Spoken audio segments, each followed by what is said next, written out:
While Mark Carney is in China, Trump tells us he doesn't need what Canada produces. Seems like our prime minister would rather deal with an actual dictator than our biggest customer. And tonight, we'll tell you why. My name is Nico Hagen, and I'm too conservative for the conservatives. My co-host, Rob Ambrose, not woke enough for the liberals. We are the political orphans. Now, before we get into it, there's a couple of subjects that we absolutely need to speak about, because we will do a deep dive on why Mark Carney is actually in China. And yes, I have a conspiracy theory for you guys. I will connect everything tightly to Brookfield. Obviously, that's where we're going. But before we do that, there's a couple of stories. Well, 3 stories. Actually, almost feel good stories. It's weird to be talking about this. Stories, they're actually good news. So let's start with the first one. I don't know if you heard about this, but there is a woman near Calgary that killed someone in self-defense. Good news. Nice. Okay, cool. And it's in self-defense. And the reason it's good news, it's because she's not going to be prosecuted for what happened. The police of Calgary is already saying, like, no charge, she's good to go. But not only is it good news, I wanted to talk about it because I need to bring up the facts that mainstream media is not talking about, who that man actually was. So Here is a quick story from it's CTV News that will describe it. Then I want to play what the police of Calgary said, and then I'll let you know what mainstream media is not telling you. So here is CTV News. We have more new details tonight in a developing story we first brought you last week. Calgary police say a woman who killed a man in the northwest community of Edgemont Friday afternoon will not be charged because she was acting in self-defense. Investigators say she was lured to the home by a man saying he wanted to view a rental property. Alicia Fieldberg joins us now. And Alicia, police say had that woman not followed her instincts and fought back, things likely would have been even worse. Police are calling this a brazen and traumatizing attack, not just for the woman, but the entire community. Moments after it happened, the woman ran to a neighbor's home for help. I opened the door. She was covered in blood, had a knife in her hand, and was yelling and screaming. I feel awful, but Again with this shit, that is so freaking annoying. I'll just download the damn video again. That is so annoying. I also feel very proud of this young lady for defending her dad, defending herself, and unfortunately, she'll be traumatized forever, right? Alex Hansen says she's known the woman since she was a baby because her family used to live in the home they now use as a short-term rental unit. Now, it's a quiet neighborhood, but police filled the area just after 4 Friday afternoon. The woman in her 30s was meeting a man in his 40s to show him the rental property for a second time. They were in the basement of a home. That's driving me nuts. So you get the Edgemont Court. Her father was there too, but police say he was in another part of the room when the man attacked the woman unprovoked. She fought back, then ran to the neighbor who called 911. The man was declared dead at the scene. The victim was taken to hospital in stable condition. Now her family says that she was badly beaten. Police say the killing is a non-culpable homicide, meaning the woman did not act with criminal intent or negligence. I can say that in my experience. So I'm going to leave it at that. She was a realtor? That is the information. They are not. You'll see that I'm going to share I'm cutting it off because they're just showing a small portion of the Calgary police speaking about this, which was the man you were just seeing.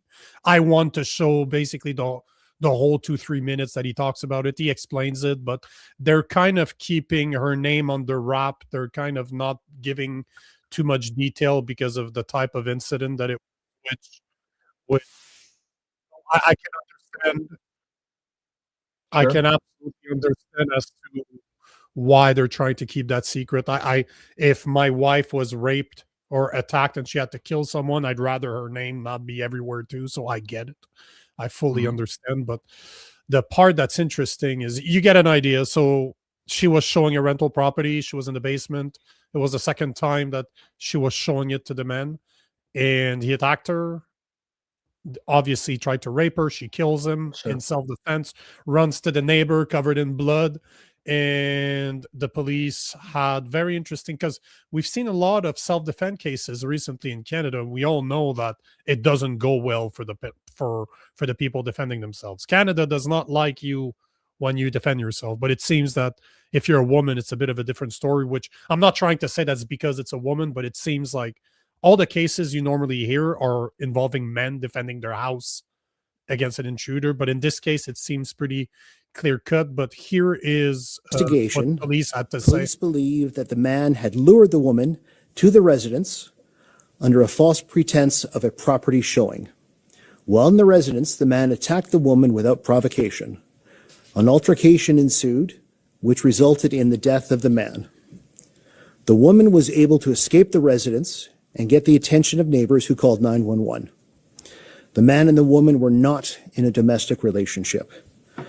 The autopsy was conducted today, which identified the man as 48-year-old Shabazz Ahmed. As investigators have determined that the woman was acting in self-defense, Ahmed's death has been deemed not a non-culpable homicide, and no charges will be laid in the incidents. An incident of this nature is extremely rare and deeply unsettling for the victim, her family, and all Calgarians. The victim's actions undoubtedly saved her life, and our thoughts are with her as she continues to recover. To protect the privacy of the victim, no further details will be released. I can say that in my experience in the homicide unit, this is easily the most clear-cut case of self-defense that I have ever been involved in. So there you have it. I mean, they're not gonna lay any charges. It seems pretty clear cut. But before we talk about it, I want to bring that up because there's mainstream media is not talking about that fact. He spoke about his name, Shabazz Ahmed. But let me give you a bit more information as to what mainstream media is not telling you and who that guy actually was. It's reported that Shabazz Ahmed was known to police. He was previously acquitted of various assault and weapon charges. He's allegedly a Pakistani national in Canada on a work permit. Go. Yeah. I mean, it's very convenient they leave those parts out. Of course they do. And it's, you know what, people are just sick of this shit. Like, just report the news. You can't be worried about, you know, protecting a narrative or not starting a narrative. Just protect the news. Let people make up their own minds. I'm not saying you need to take this and make the fact that he's an immigrant or here on a work visa like the main story, but don't hide it either. You have to report the facts as on the ground. And if people start to think a certain way about things or develop their own narrative based on the pattern recognition, if they start to notice that, oh yeah, certain types of criminals tend to have things in common, I mean, that's just nothing you can do about that. That's reality, bro. Like, that's just how life works. But not only that, but there's questions to be asked as to, because we keep on seeing those type of cases where there's another one right now. There's an immigrant that was found with 3 women in his apartment. He had been abusing them sexually for 3 days. He is clearly not Canadian, and he's on bail. He's out on bail right now. Like, what the fuck? Yes, I just saw the news just before I jumped on the show. So it's just to say that there's a pattern. It is not racist to recognize that pattern, and it is part of our immigration problem. I think that everybody or anybody with some type of common sense has to agree that if you are in this country and you're not a Canadian and you commit a crime, we're not talking a speeding ticket here. We're talking a violent crime. You're selling drugs. You're doing stuff that is problematic. Bye-bye. We do not protect those type of people. We do not make it easier for them to stay in Canada. Those are not the types of immigrants that we want. And anybody with some type of common sense will agree that we need to deport these people. Those are criminals. Get the fuck out of here. We don't need you. It's pretty simple, but they don't talk about that. They don't mention, and I said report because nobody else is reporting what I'm talking about, as in the mainstream media is not reporting this. But those are the facts that I found.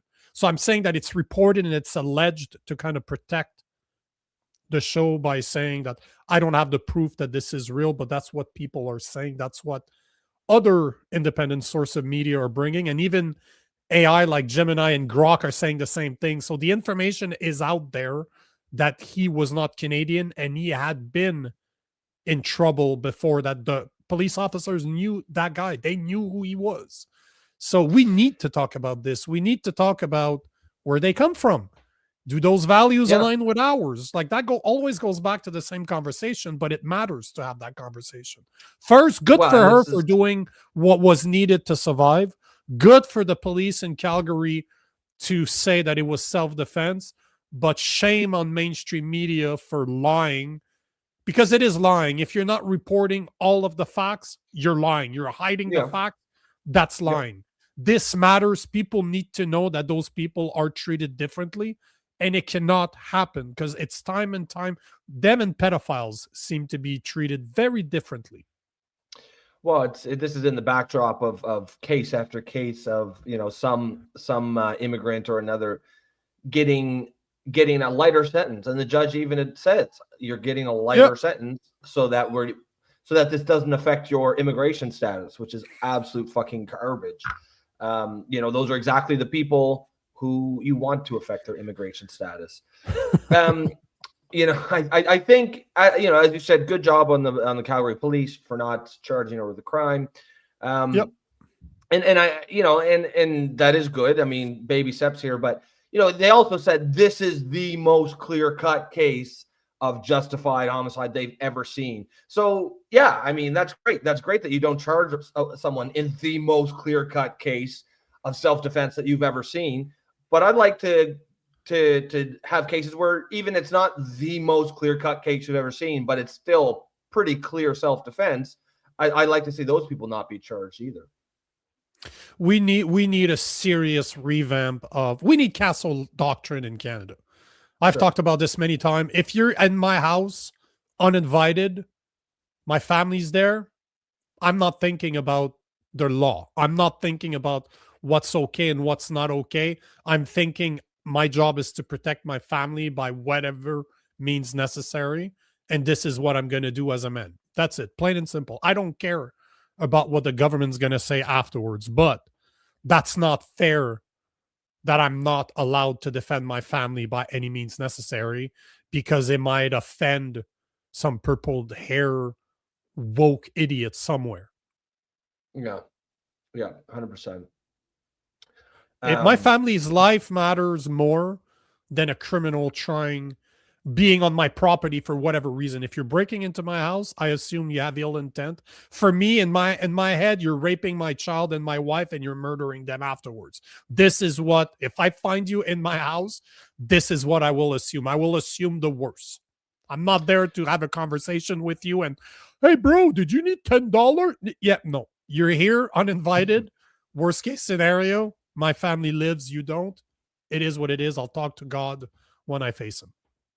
Well, yeah, it's why the standard of, you know, proportional force is ridiculous. If I'm the only thing standing in between my wife and kids and this dangerous felon who just broke into my home, I don't want fucking proportional force. I want fucking absolute overwhelming force on my side. You know, if he comes in with a knife, I want to use a gun. I don't want there to be any chance that he might overpower me and win. Right. I don't want there to be any chance whatsoever. So this idea of only proportional force is completely ridiculous and unrealistic and just does not, it goes against every principle about, you know, self-defense and defense of your family that exists. Agreed. You surrendered, in my opinion, you surrendered your life. Just like the girl we're talking about. the person that got shot, Nicole Good, that got shot by the ICE agent. You want to ram Renee. somebody with your car? Renee, sorry. Renee Nicole Good. Do I agree with it? Do I think it was maybe too much? Yes. Am I going to say that he was wrong? No, because it's her action that caused her death. You tried to ram someone intentionally or not. You ran into someone, and supposedly it came out today. I don't know if you saw that, but that guy had internal bleeding. He had to be hospitalized after this. So there's videos from the other side where you see clearly that he's getting hit. But the point is that you pass a certain point, your actions have consequences. And whatever those consequences are, that's on you. You looked for this. I'm allowed to defend my family. Plain and simple, no ifs or buts. I don't care. I don't care what the government says. I'm fucking protecting my family. Plain and simple. 100%. So good for them for not charging her. And hopefully that sets a precedent that defense lawyers are going to be able to use in the near future to defend for other people. So, but good for her for doing what she had to do. Good for the Calgary police. And of course, mainstream media is not reporting it the way it should be reported. They left some very important part of the conversation. Now, second thing I wanted to talk about, I just wanted to show a quick clip about Iran, because you know that for the past 4 or 5 days, I think since the 11th, it's the 10th or 11th, the Iranian regime has cut internet services to the people. So there's not a lot of videos coming out, but I saw a new one today that I just wanted to show. So I have nothing else to say than to play a 30-second clip, but damn, that's a lot of people. So here's the new clip I found today.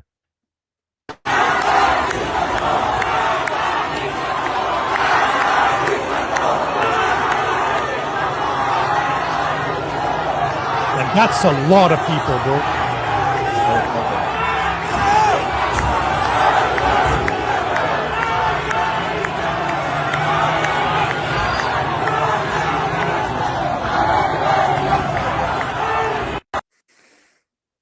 That's some scary. That's scary, man. You imagine you're in government, you're looking out your window, and that's what you see.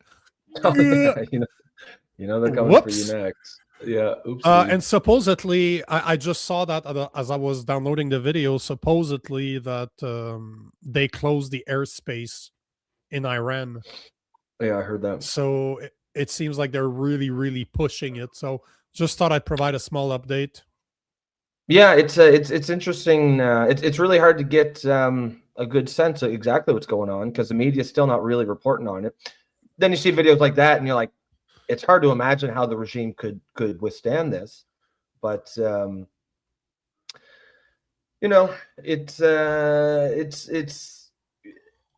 it's also, I think, what Donald Trump does is going to be a potential wild card.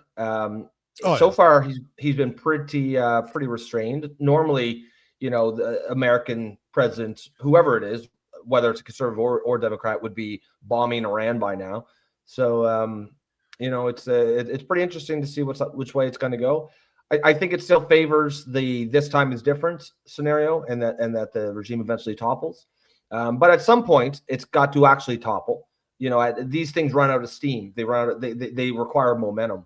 And if they just keep doing this for so long without actually toppling it, then the regime will get the upper hand again. Yeah, and people will remember what happened last time. Like the last reports, we were talking about this yesterday. Last reports are some organizations are saying 12,000 people have been killed over the past few weeks. So this will definitely leave if the regime is successful at toppling the protests, like at stumping them, that is going to be a hard fight for the next ones because they're going to remember that 12,000 people. If that's true, that's a lot of people. That's a lot. But at the same time, you said, but you said something pretty smart the other day, which was very surprising. When you said that, there's always a point. There's a point of no return. Like when you need to get to that point, then the movement is just too big to stop. And videos like this, a video like this, that is scary, man. Like, can you imagine being working, not even the government itself, just working for the government, and you're seeing that? You're like, yeah, And you're like, no, might have bet on the wrong horse here. Yeah, and the thing is cops see that, the security forces see that, military sees that, and they're the ones that enforce this stuff. But if they start to believe that the regime's days are numbered, then they're gonna change sides real fast. And once that happens, it's all over. I don't know if you remember this, but it was sometime in 2025 last year where in Venezuela, Maduro was stamping down after the election. Like, because obviously everybody knows that he cheated in the last election, but then there were protests in the street and police started showing up.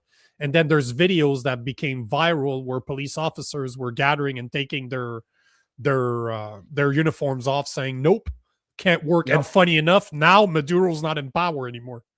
So it's exactly what you're talking about, right? There's a turning point where when the people that are defending the president or the dictator are saying no more, we're done. Yes. Like, the movement is done. And because they're always outnumbered by a large margin. Oh yes. They require the military and the men with guns to keep their order. Well, that's one of the main reasons why Iran is reporting to have been using outside forces in order to try to control the unrest, because you don't have a choice, man. There's a lot of people. I love the movie Red Dawn. You saw Red Dawn, right? And that's what they do. Like, they show you what happens on American soil when you have Patrick Swayze. Both of them. I even like the new one too. But all to say that it's very easy for an outside force to take over a country that is not theirs. Like, Red Dawn's the perfect example, having people on the ground in the US. It's not something you've ever seen really since their War of Independence, but this is very easy. But you don't use Americans to take over Americans. It doesn't work.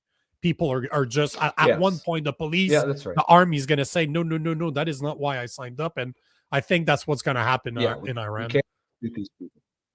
And the reports already coming in of like foreign mercenaries that don't really speak Farsi. They speak Arabic, and they're clearly foreigners.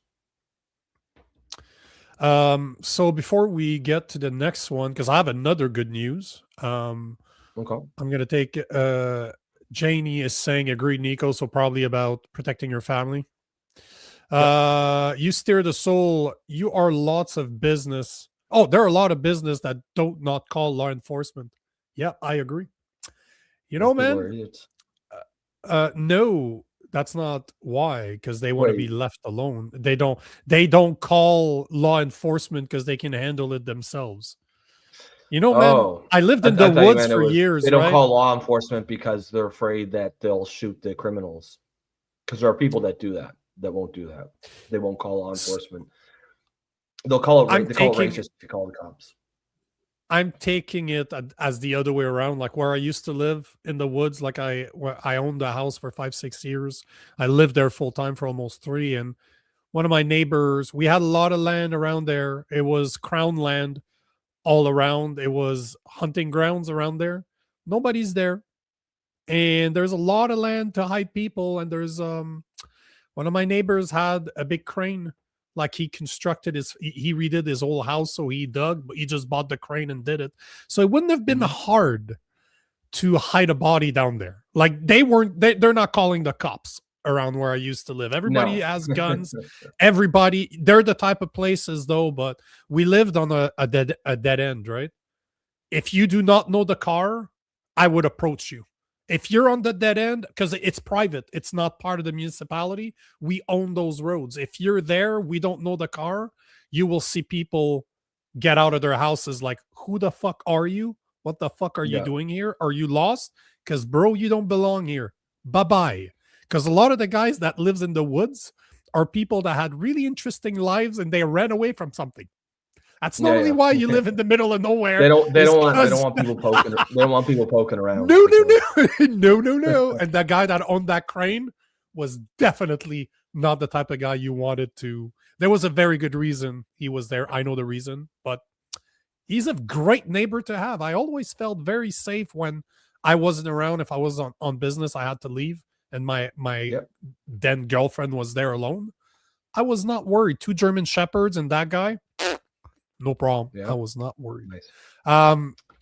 We need to take this one. Outside looking in 84 saying the political orphan sounds a lot like people discussing issues, trying to find truth. Interesting how money Well, controls how others view that- you. Well, bro, you're bang on. That's what we are. Bear. Yeah, that's what it is. So thank you for confirming what we're trying to do. So yes. Yep, that's exactly what we did set out to do. It'd be a perfect time for you to do a little sales pitch right there. I'm just saying. That's like perfect. Yeah, I mean, That's what I why was trying not, to right? create, but can't expect too much from a liberal. Sorry. Guys, if you are just tuning in for the first time, as Outside Looking In 84 is saying, this is a show where people from the left and the right are just common sense people trying to just get to the truth.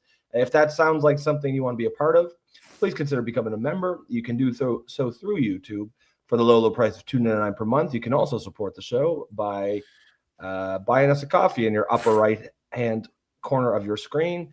And also just keep coming back. Throw out those comments. The show is heavily based on audience participation. So we will we'll get those comments. Agree with us, disagree with us. We want to hear them all. And we will get to those comments. Again, yeah, the most important thing is just stick around, keep coming back. Perfect time for me to speak about our sponsor, Gabble, the world's first video debate app on the market. You can choose to sit back and watch others debate, or you can do like I do and debate others. I was there just today debating people on if Trump should invade Greenland, educating people on what the Monroe Doctrine is. So if you want to educate others, if you want to debate others politely, check out Gabble. You can find our affiliate link in the description below. That being said, I got another piece of good news. As you guys know, if you've been here before, I speak about free speech every single chance I get. I hate censorship. Free speech is the most important God-given right that we have. And as I said many times on this show, to me, a digital ID is the line in the sand that we cannot cross. That is something, again, I speak against almost every day. But I have good news just to kind of show that it is sometimes possible. It is always possible when the people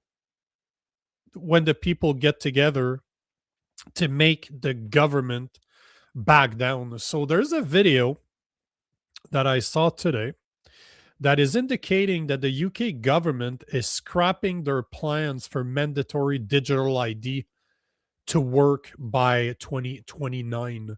So it seems that it made such a big deal in the UK. The citizens pushed back, and the government is backing down on their plans. So let's just watch this short, good, feel-good video. I guess we could call it feel-good video. Yes. New free of charge digital ID mandatory for the right to work by the end of this Parliament. Let me spell that out. You will not be able to work in the United Kingdom if you do not have digital ID. It's as simple as that. Turned out not to be as simple as that. You will be able to work in the United Kingdom if you do not have digital ID, because this policy will still come into effect. Digital ID will still be available, probably in 2029, but it will not be mandatory.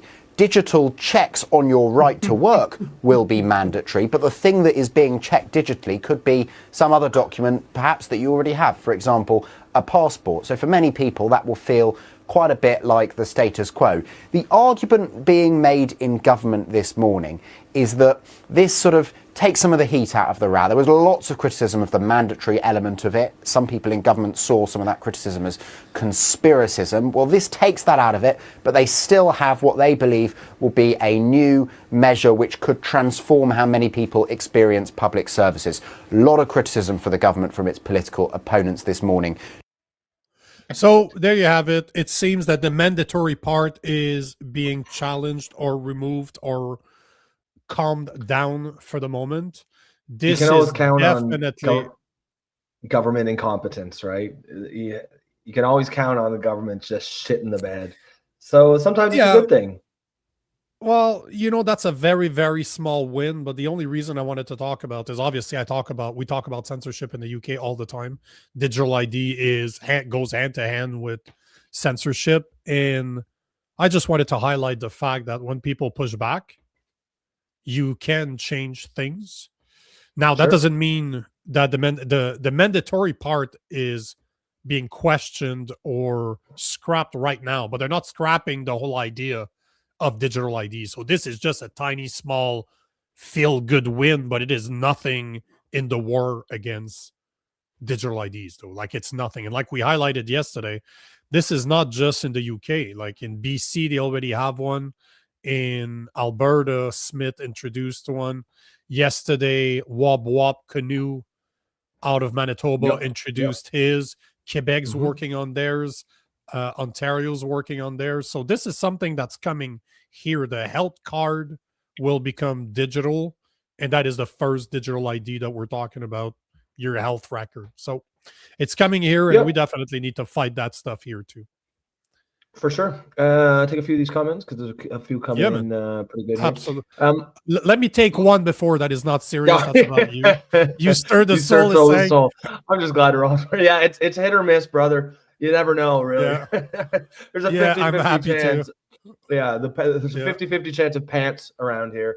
So, but yeah, today's the pants day. That. So we appreciate that very much. It's a good day.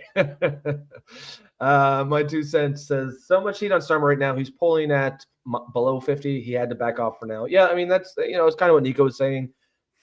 Pressure does work, right? And there is value in I've said this before. I do think the one thing about the conspiracy theorists, sometimes they can get a little fatalistic, a little catastrophic, and just sort of suggest that everything's already baked in, and it sort of makes it feel like, oh, what's the point of even pushing back or fighting back? But stuff like this shows that regular citizens making their voice heard actually does. Well, now, is he doing it for the right reasons? No, probably not. But I guess you take your wins where you can get them. Speaking of Starmer, did you see this? Also from my 2 cents in Parliament, Starmer. I don't know if you saw this.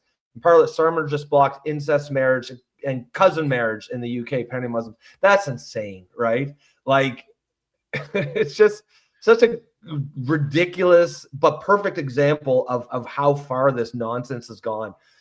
Pandering to the Islamic vote so bad that you're refusing to make it illegal to marry your fucking cousin. And that shows you they know that there's a problem here, and they know exactly where the problem is centered. Something like 45% of all Muslim marriages, or at least ones from Pakistani marriages in the UK and in Pakistan itself, are to cousins. Like, that's just part of the culture there. You just marry your cousin. That's a super common thing. And in a country where you've got you socialized healthcare or universal healthcare, that's a disaster because you get a lot of these kids are inbred as fuck, and they come out and they need lifelong care. And guess who's paying the bill? You, me, and Mr. and Mrs. Taxpayer. I saw a video in Parliament in the UK where there was I'm going to call him an MP. I'm pretty sure they're a member of Parliament, just like in Canada. But one of the member of Parliament was defending what Starmer did, as in blocking this, saying that it was part of UK culture. It's insane. Like, I'm just listening. No, bro.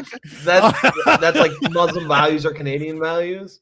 No, that's basically what he's saying. Yeah, marrying your cousin are Canadian values. Yes, that is retarded.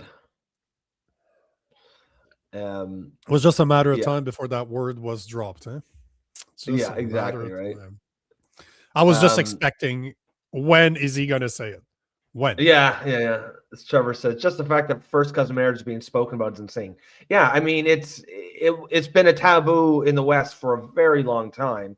And in other cultures, it's not a taboo. It's just a common thing.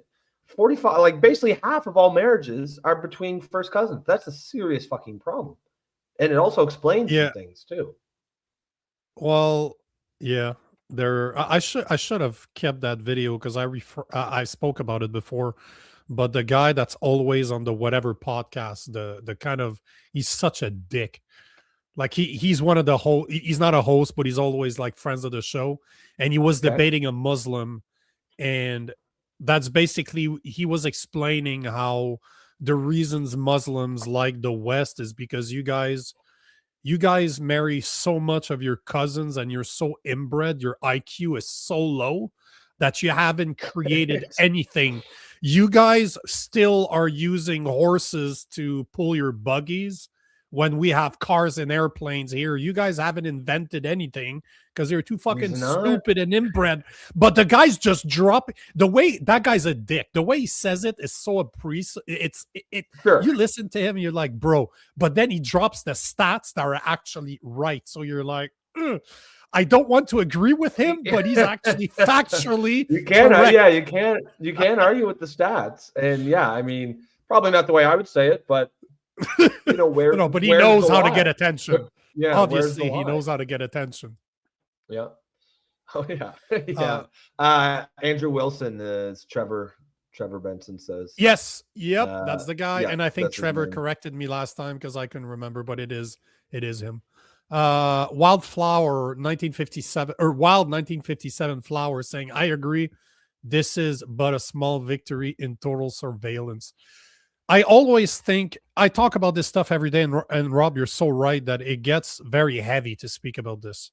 I'm always considered a conspiracy theorist. It's always very negative the way we approach it because it is very negative. So that's why I made sure to speak about this today, and the same thing for the kind of feel-good story about the woman that defended herself, because to me, those are good news that I'm going to do my best to start bringing more of those to the show, like to at least try to find a good news every day to kind of show that there's still good out there. There's still good things. Yeah, that happens, I think all even if you're talking, all I was going to say is there's this great picture of a bunch of elites playing chess, and the chessboard is held by a bunch of people on their knees, like they're on all fours and they're holding the board. And basically the caption is, all you have to do is stand up. And the video I showed from Iran is the perfect example. That type of shit is, I don't care who you are, that shit is scary. If those people are coming after you, this is scary. Where was it? There was an Asian country not too long ago that they literally went into the palace and start shooting people because they were censoring them. They were trying to censor the internet. They were trying to pass bills. This is super recently. It's like within the last month and a half. I can't remember where it was. I know one of our listeners is gonna have a good memory and remember, but that literally just happened. Like the people started killing, the citizens started killing people from the government, as in, yep, nope, you're not doing that to us. So I'm not saying that this is what we should do. I'm just saying that it does happen. And you don't want to be on the other end of Iran right now. I would not want to be part of that government right now. I can tell you that much.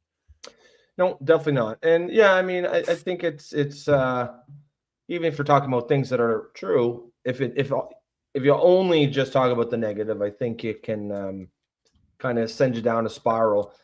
So yeah, I think it's a good thing to bring up the wins whenever you can, however small they might be. However small they might appear. Yes. Yes. Yeah, exactly. But it just reminds you that if people stand up, I don't know who said this, but the quote that the people should never be scared of the government should be scared of its people. I always have that in my mind, because if that's what you want, we're a lot more than them.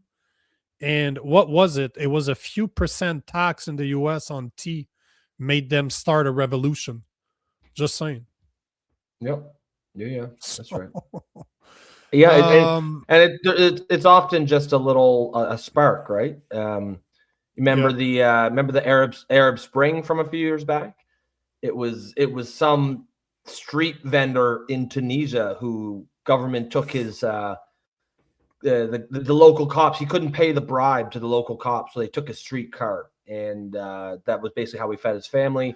And he just had enough. He lit himself on fire And that started the entire Arab Spring all across Arab countries. They rose up and said enough of this shit. Now, obviously, it didn't pan out because the Arab governments were able to push back with extreme force and kill enough of them that they eventually did kind of go back and allow themselves to be oppressed again. But the point is it's often just one tiny spark somewhere that starts a huge thing. And Trevor, in my opinion, is bang on, saying the whole British Commonwealth is a tinderbox right now. And I agree. It's going to come from either the UK, Australia, Canada. There's one thing. There's just one spark that needs to happen, and we're all going to merge together, because at the end of the day, we're fighting the same people. We're all under the crown, and it's not surprising. Or it's not a conspiracy to see how much it's changed over something as short as the past 4 or 5 years, and it's all in the West that it's happening. So, yep, absolutely. You see the numbers of people getting arrested in the UK for free speech issues, for just making tweets that the government doesn't like. I mean, that alone has got to create a huge amount of rage that's gonna come back on the government for sure.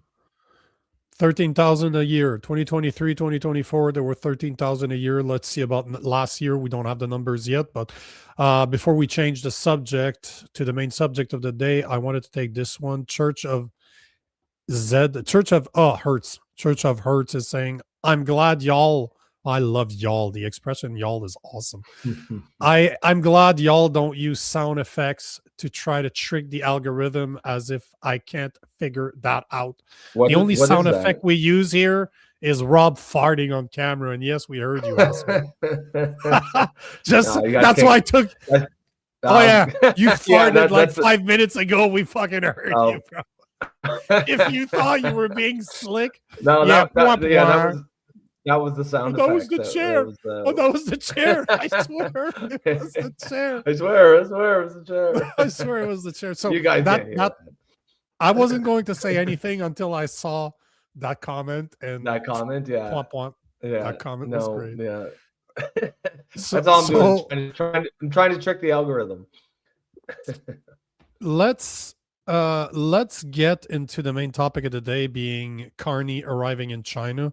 So I did a lot of digging today, and I wanted to try to figure out why Carney was there. Why was he really there? Because we get a small portion from the media, but it's up to us to kind of connect the dot. And I have a massive conspiracy coming from Brookfield. And the numbers I found today, and I confirmed them by multiple places, are insane. We're talking trillions of dollars, a number that we cannot even comprehend. And I'll let you know in a few minutes what it's all about. But here is the photo op for Mark Carney arriving in China.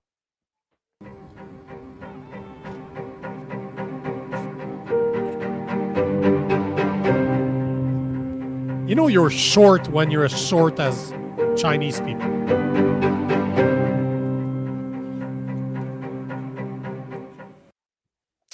So obviously this is Mark Carney arriving in China. The reason that he's telling us that he's in China is this reason right here. Let's use one of his own posts as to why he's in China. Here's Mark Carney telling us that I'm heading to Beijing. China is our second largest trading partner and the world's second largest economy. A pragmatic and constructive relationship between our nations will create greater stability, security, and prosperity on both sides of the Pacific. So that is the reason why he is in China right now. But let's break those down. What he just said there, that China is our second largest customer. Do you know what the numbers are?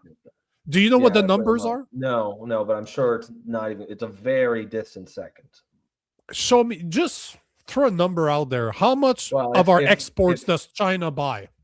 If 70% is America, I don't know, probably 10% be China, maybe 15. Somewhere between 4 and 5%.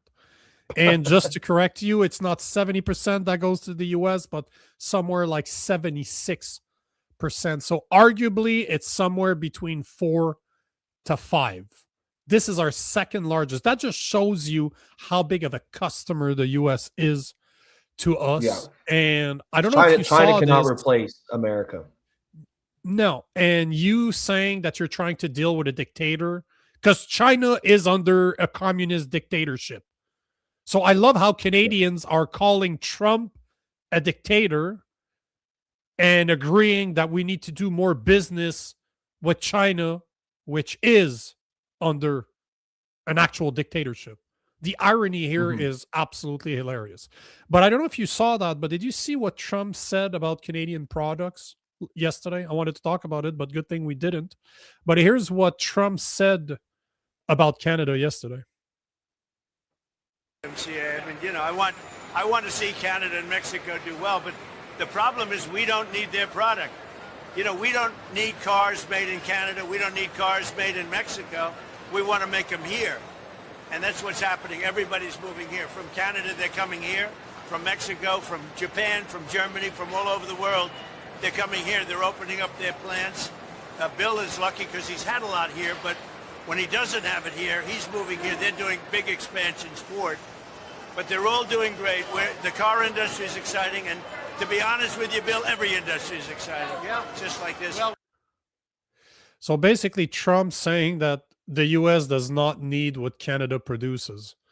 And instead of dealing with that and addressing that, because it's been radio silence, Carney has not addressed that comment at all, did not say anything about it.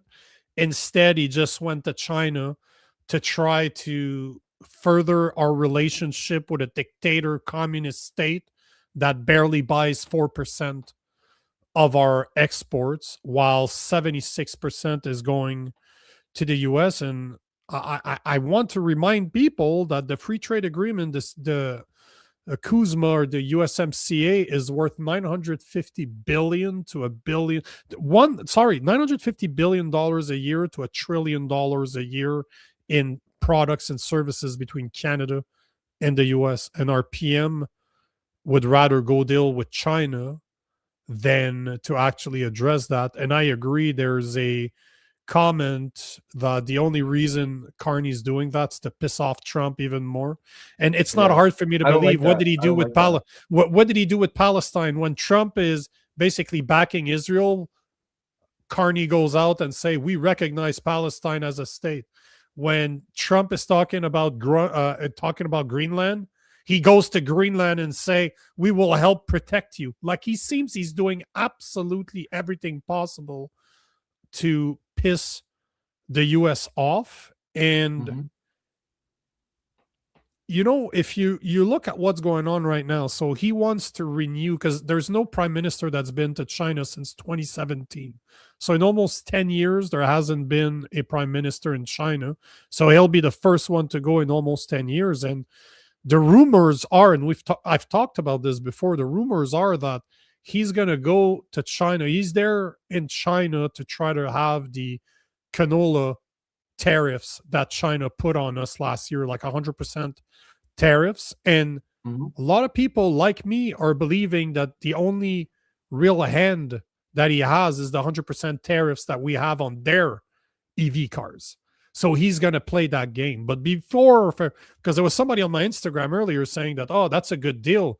And to confirm this, the premier of Saskatchewan, Scott Moe, is with Carney in China right now. So clearly they're going to address the canola issue.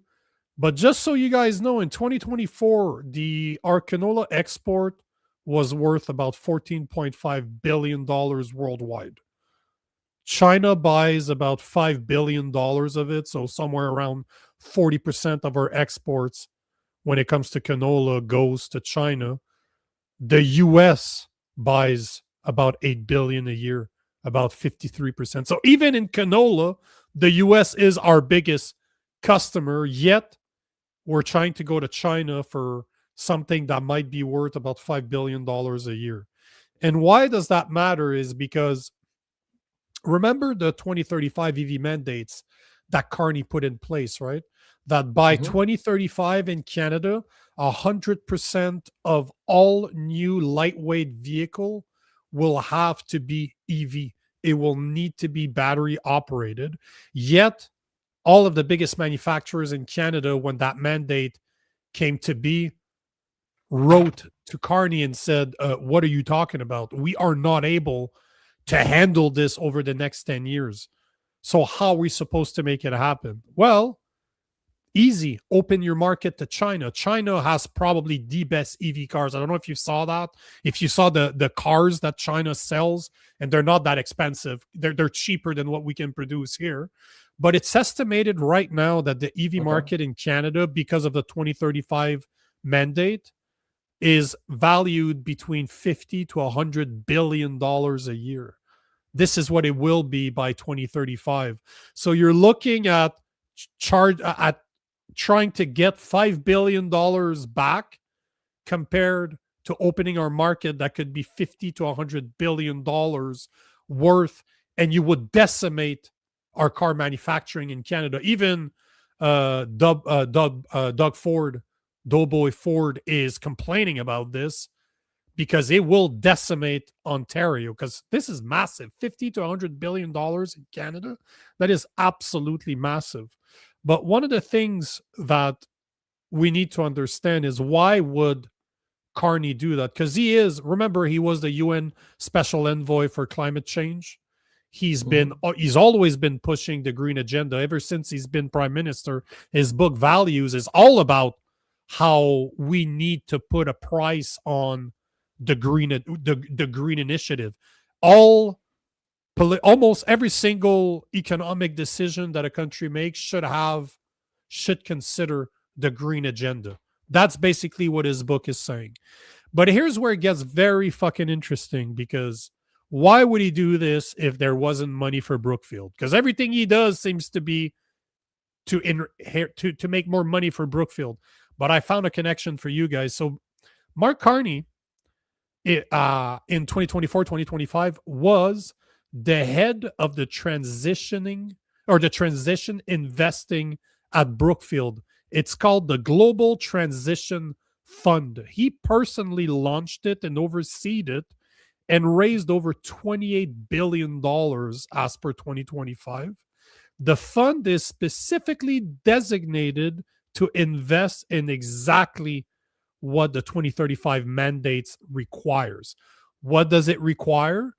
Massive battery storage. Because if you're going to have EVs, because that's the biggest problem with EV, anything that's solar or that's wind, you need batteries to store that energy when, let's say, the sun is not out, there's no wind. Turns out that Brookfield owns a company called Neon. They bought it for $6.1 billion back in 2024, and they specialize in what they call BESS, massive battery storage. They also develop pipelines. They recently acquired Banks Renewable and are developing gigawatts of storage around the UK and Australia. In North America, they are the primary player in the utility scale battery market. The giant batteries needed to stabilize the grid once you force everyone to plug your EV at 6 p.m. I was in Texas a few years back, and there was the grid could not. There was a snowstorm in Texas, and the grid the whole fell. thing just shut down. Yeah. And one of the problems is that they have no backup power. They're not used to that stuff. They're not prepared for that. So what that massive battery storage does is they will produce massive batteries that can be installed to a city or a state grid that will keep energy on the side. So when the energy is available, it will keep the battery full. In case something happens to the main feed, at least you can run off those massive batteries. So they have the fund that they've been investing over $28 billion in.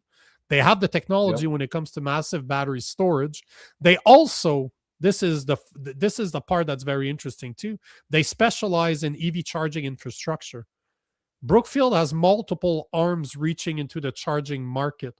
They bought a company called Shoal Technology Partnership in 2023 that specializes in what we call charging as a service. So they will finance and deploy EV charging station for multifamily, retail, fleets, anywhere that you need a charging station to charge EV cars. That's what Shoal Technology does, and they provide the equipment. They also, Brookfield owns a lot of properties where those charging stations could be installed on. For example, in California right now, they have more than 34 stations through a company called EV Passport Partnership. So they use their technology through Shoal. They use their properties in order to install it. And just as a little number, actually, they also are part of a partnership and investment company called Lumi, also specializes in EV charging infrastructure. One of the things that blew my mind is the next part. How much do you think, I've never heard of that term before, but it's called energy transition market. So everything that is related from going from, let's say, coal, going from gas, going from nuclear, let's say, transitioning market to green energy. Give me a number of how much do you think that market just in Canada could be worth over the next 24 years? Because remember, the WEF net zero agenda is 2050. So all the calculations that are coming out there, and you're talking calculation from Bloomberg. You're not talking from guys like me that just does his own research. You're talking about massive financial firms that are talking about this. How much do you think in Canada alone, after I'll give you the worldwide cost for, or what it's worth worldwide, but how much do you think the energy transition market is cost? So transitioning from what we have to green energy over the next 25, that's 24 years. Trillion. Worldwide is trillions for sure. Canada, Canada's trillion. Just Canada is $2 trillion. Wow. That's the investment that will be required from Canada in order to meet the net zero agenda, the WEF 2050 Well, net that zero explains agenda. a lot, doesn't it? And before you call me a conspiracy theory, don't forget that Carney on the 17th is headed to the WEF conference in Davos, Switzerland. That is not a conspiracy. That is part of his traveling plans that you can find on the government's website. So $2 trillion per month over the next 25 years, $2 trillion is worth $7 billion a month, over $80 billion a year. Jesus. And worldwide, how much? So I mean, that explains. But let me just ask you, how much do you think it's worth at a minimum? Because I've seen the number I'm going to give you. Well, I've if seen it's $2 trillion, from if it's Bloomberg. $2 trillion in Canada, you're looking at how much 50 is it? trillion? Like not even close. Jesus. So basically, this explains exactly the low why. estimates. The low estimates of the worldwide energy transition market worldwide, $100 trillion. And I've seen estimates that were $350 trillion of investment. This explains why all the rich people and the WEF are into it, right? Why they're pushing this so hard. They don't actually give a shit. They probably know it's not even real. Or because it doesn't matter. The beauty of this is you don't need climate change to be real to realize all that money, because the money is in the transition. Do you remember? I mean, you're certainly old enough to remember, and I think most of our audiences remember the Y2K bug. Oh yeah, Jesus! Yes. I mean, how many hundreds of billions were spent by companies, getting Y2K ready, and it was the giant fucking bust. There was nothing. Right? Do you know why? Do you know why it was a problem? Do you remember that? Yeah. What's the problem with the Y2K? Supposedly, it was the theory is that every single like infrastructure equipment that was run on electronics only used 2 digits for the year, right? So it used it was 99 for 1999. And then when it went to 2000, what they said is everything would think it was 1900 and not 2000. And planes would fall out of the sky and banks would eliminate your money and everything. And it was literally the biggest fucking bust ever. It reminds me of that. Well, except in this case, they're pushing it through policies. Like back in the Y2K, it was the companies that took it upon themselves, right? They're like, oh shit, we tried to save on code. We used 2 digits instead of 4. What's going to happen? Is it going to crash? Is it just going to reset to 00 and nothing happens? We all know that that's exactly what happened, but they had to update all that code. But that was a private thing. That was companies. Yeah, now it's our money. Now it's government pushing policies like the 2035 EV mandates to force a country that is Canada to move to selling every single new car, new light vehicle in Canada to be fully electric by 2035, when we know that our existing car manufacturing in Canada cannot handle it. It's less than 10% of our market. Canadians don't want it because they don't fucking work in Canada. Yeah. Literally, your battery is shut by half when it's cold, and when is it not cold in Canada? Like it's we get like cold. 2 months, right? Yeah. and that's not even pushing the get policies. into the... That's worldwide. And one of the things I wanted to say too before I forget is why. One of the reasons why Carney is going so much against Trump, in my opinion, is Trump is extremely vocal against the green agenda. He is very vocal that is like, fuck your green agenda. I'm not interested in this bullshit. Mark Carney's whole career was basically spent pushing the green agenda. And when you think about it, it's actually pretty clever, because if it is worth over $100 trillion over the next 25 years worldwide, have you ever heard of something more lucrative than that? Like, that's insane. Those are numbers we cannot comprehend. Well, and you got to think of like where we are in history too. You know, there are no new worlds to conquer, at least not here on Earth. 500 years ago, the rich people, the people who made these decisions, they could look at the new world and be like, this is a completely, North America now. This is a completely unexplored world, ripe for the taking. It can be exploited, and we can make ourselves very rich.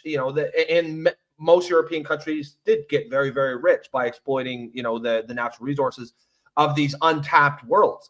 That doesn't exist anymore. There's no other way to make, trillions of dollars that hasn't already been exploited, unless you invent something that's something like this, right? And the beauty of it is that you don't have to be right. It doesn't have to be real for you to make all that money. All you have to do is make people afraid enough. And B, even if, let's say it's all just one giant scam, we're not going to know that for 30, 40 years, and they'll be long gone. The people making the money today will be dead. So they don't give a shit. They don't care if people 50 years from now realize it was all a fucking scam. There was a quick comment, from Claire. But they've Robitaille. been pushing that agenda. Kept me awake.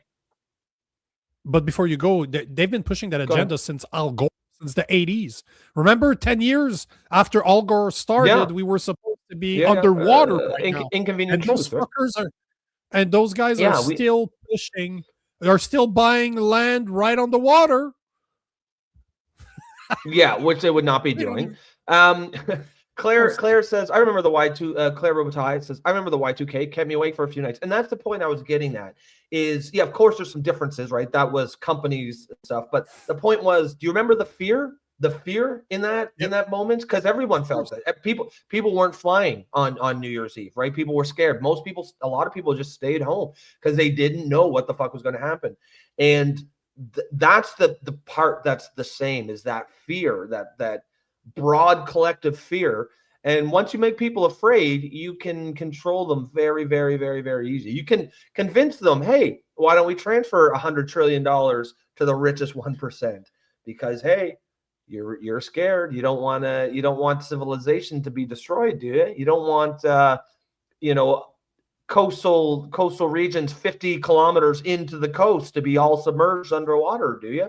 You don't want, 2 billion people displaced, do you? Right? All these like giant civilization ending scenarios. And once you convince people that, yeah, $100 trillion, that's just the cost of doing business. Yes, 100%. You're absolutely right. But it's go ahead. every time I go down one of those rabbit holes, I find something that I'm just, what the fuck? 100 trillion. I was reading this. I'm like, hold on.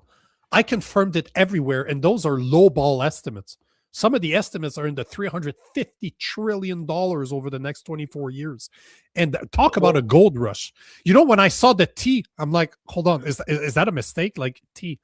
Like, are you saying, because the first thing I saw was $100 T, and then it continued. I'm like, okay, hold on. Is the T trillion? And then I started looking at the sources. I'm just like, what the fuck? And 100 trillion is lowball. Bloomberg was saying something like $350 trillion plus, and that's over the next 24 years. And once you're talking that kind of money, those kind of numbers, then all the conspiracy theories kind of sort of make a whole lot more sense, right? Because that's the kind of money. See, and I'm not even going to say this is what I believe, because I don't necessarily entirely. I'm not gone full conspiracy theorist. What I am saying is, I'm still working on it. I'm still working on it. It certainly makes a lot of sense if you can connect the dots. Like one of the things that, okay, so let's just very quickly pick apart this conspiracy theorist. I can remember, one of the things the right wing would say for years was one of the arguments was, why would the scientists make up, why would they just come up with bad data that showed stuff that it wasn't actually there? And then of course the right would say, well, they're going to say, look at the funding. They're going to say whatever the funding tells them to say. And then of course the answer to that would be like, well, why would someone pay them to lie about this? But then when you add numbers like $100 trillion, everything makes a whole lot more sense. Now you can understand why someone might fund some of this stuff for billions of dollars today, or even tens of billions of dollars today, as long as they get the results they want, because it's really the scientists that are it's the science behind the stuff that is building the narrative, the fear that we have to do something, right? That we have to spend this kind of money. We have to spend $100 trillion. So when you think of that kind of money, it's not that much of a stretch to think that there might be some entities today who are going to spend billions of dollars in order to get the science on their side. And as we've seen with the trans stuff, I grew up with almost a religious faith in the scientific method, that scientists were incorruptible. They just went where the science led them. And then we see the trans stuff, and they weren't even getting paid money. That was just to be on the right side. That was just social pressure. And now you've got fucking whole ass biologists pretending that women can have penises and men can give birth, and that this is a reasonable thing. So when you see that shit, and these are the same people that are telling us, oh yeah, no, but the climate change thing is real. Like, you don't have to be a conspiracy theorist to start to get that alarm bells, ringing in the back of your head. Just look at what happened during the pandemic. Perfect example. You don't need to look that far. Look just a few years ago, what happened, what they pushed. And now people are trying to forget, oh yeah, but that never happened. Like, yes, it happened, but we need to move forward. They know that they can get away with it. That's the worst part, is not only do people like me get called conspiracy theorists, we get banned everywhere, we lose our jobs, but people forget, and it's like, oh yeah, but it's okay, whatever. It's not like people got their bank account frozen or anything. Actually, yes, That's what happened. Yes. I want to take this comment. I don't think I've ever seen a comment from Ray Davis, I5V. So welcome to the show. Welcome, sir. Exaggerated estimates. Maybe, but yeah, I mean, hold on. You can only trust the experts. The numbers I'm giving you is not me. There's at least 5 to 10 sources that I found earlier, like Bloomberg was saying more to the $350 trillion. But if you consider the amount of energy that we need to run the planet, you want to move that all over to the green agenda.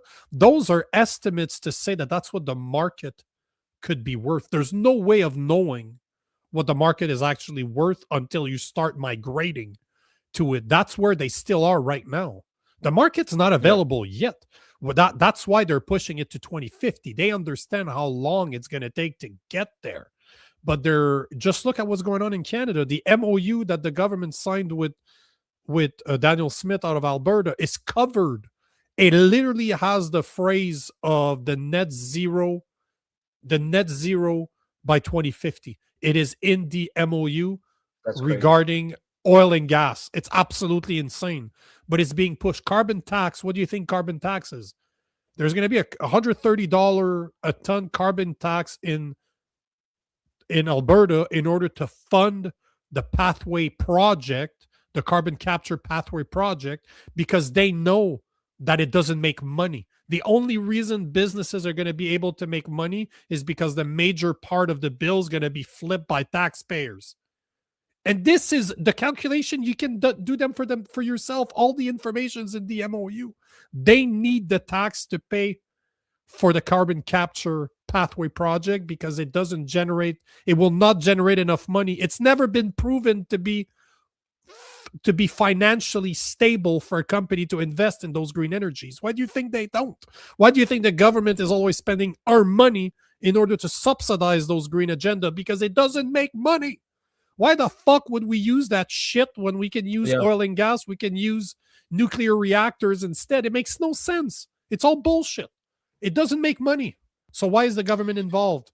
Because there's a long game somewhere. Well, yeah, I mean, yeah, and it's kind of like, you know, we've regularly discussed nuclear power, and to me, that's one of those things where, like, anyone who seriously is talking about lowering emissions and you know, says, oh, climate change is a real problem, we got to get emissions down, and is not full-throatedly endorsing nuclear, I'm extremely skeptical, because that is by far the best single solution we would have of getting CO2 emissions down. And the fact that none of the people who are really saying that we need to spend $100 trillion on getting to net zero are pushing for nuclear, that's a huge red flag to me. Agreed. And oh shit, fuck, we're 12 minutes over. These rabbit holes, man. I will second, let's see here who it is. Trevor Benson says, why are there only 25 likes? Help push the show, hit it. Yes, I will second what Trevor says. Guys, please remember to like and share the show. If you're out there listening, spank that like button. Spank it. Spank the like button. Because that helps us to it helps push the show, helps in the algorithm, helps push the show to get people who might not be aware of the show, and it comes across their feed. So definitely you can help us do that. You got anything else you want to add, or should we wrap it up? No, you can pin her. Well, let's pin her. We'll put a pin on her, folks. Remember, if you are just tuning in for the first time, please remember that you can support the show by becoming a member through YouTube for the low price of $2.99 per month. You can also buy us a coffee in the upper right-hand corner of your screen. You can also just keep coming back. Throw those comments in there. If you've been watching the whole show, you can see that most of the show is just us taking comments, having a conversation with you guys. We're not experts on anything. We're just, you know, as someone said earlier in the show, just a couple people trying to figure out the truth. And you know, we're not really teaching anyone anything. We're all kind of learning here together, and that's really what's great about this show. So please remember to come back. Throw some comments out there. Of course, we've got a ton of comments already from our regulars, a couple new faces. Great to see you guys. Hope you guys come back. And we always know there's a bunch of people, because we see the numbers. There's a bunch of people that are here, but don't necessarily comment. And you know, don't be shy, guys. Throw those comments out there. That really helps. That's another way to help boost us in the algorithm, help push the show. Other than that, folks, have an excellent night for the rest of your evening. We will catch you tomorrow night, same time, 7 p.m. Eastern, as always. and we'll wrap up the week on a high note. I don't know. Wow, that's terrible. Okay, Peace. Bye.